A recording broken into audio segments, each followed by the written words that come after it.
Ayan, good morning, good morning, good morning. Ang menu natin today ay mag-adobo ng atay.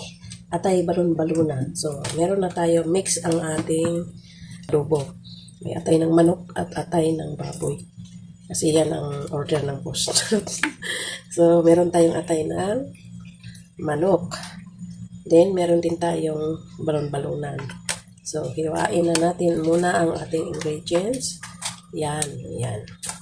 Ready na. Tapos, atay ng baboy. Pinakuluan muna natin yung atay ng baboy dahil ay madulas hiwain.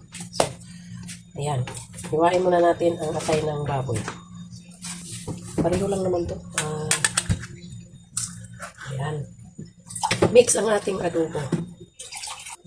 Ayan. Ganito ang ating paraan sa pagluluto ng adobong atay. So, iba-iba tayo ng paraan.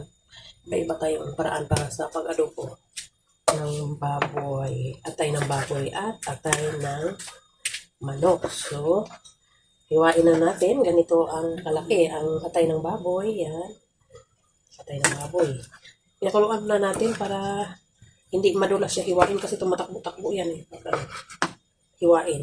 So, yan. Atay ng baboy. Mix na yan. Mix. Atay ng manok, atay ng baboy at balon-balunan. So, ang ating ingredients ay bawang. May sili tayo. Sili. Ayan. Bawang. May bell pepper ako para mawala yung lansa. Tapos, may may suka, tuyo, at lagyan natin konting oyster sauce para yummy. Okay guys, hiwain muna natin. Ang paraan ko paghiwa nito ay pabilog. Pabilog ang ating sibuyas. Ayan. Pabilog ang ko ng sibuyas guys. Ayan. So, 2 pirasong sibuyas ang ating kailangan.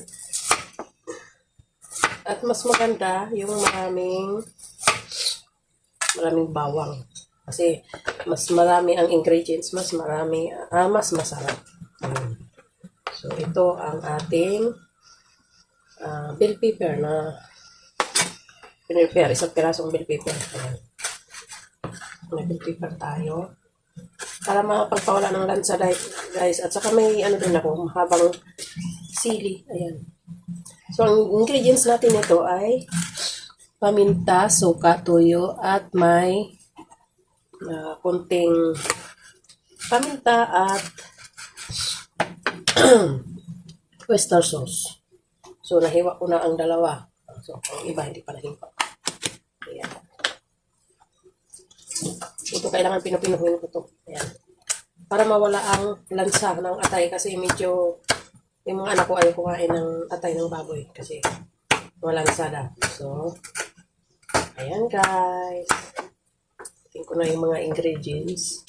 So, mamaya ulit. Ito na natin guys, ang ating ulam. Ito yung ating, ayan.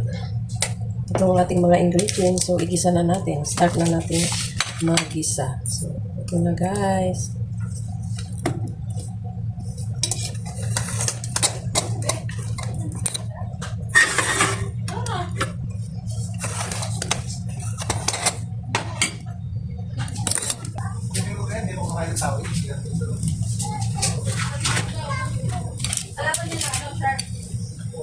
So, bawang. Ayan.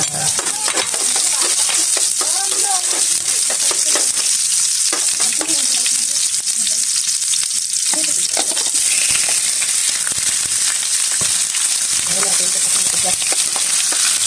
Matigas ito.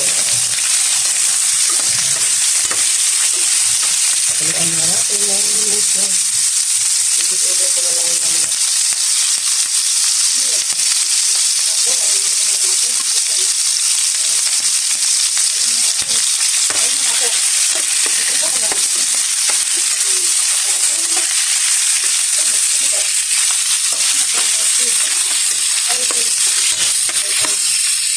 Yan.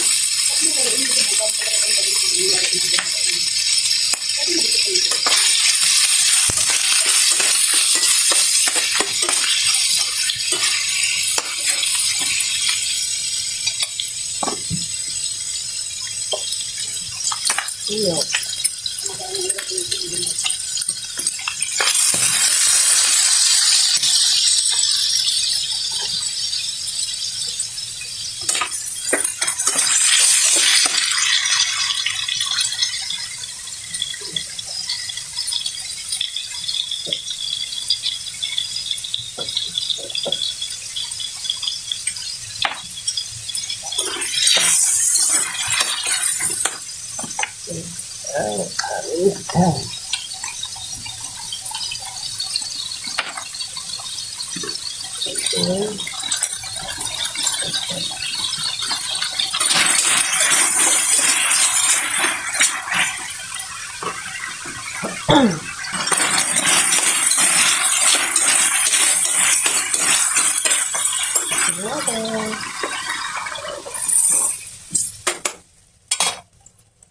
Na.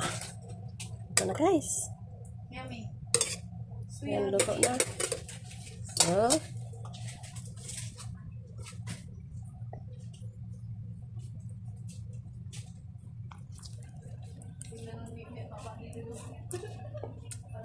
Yummy.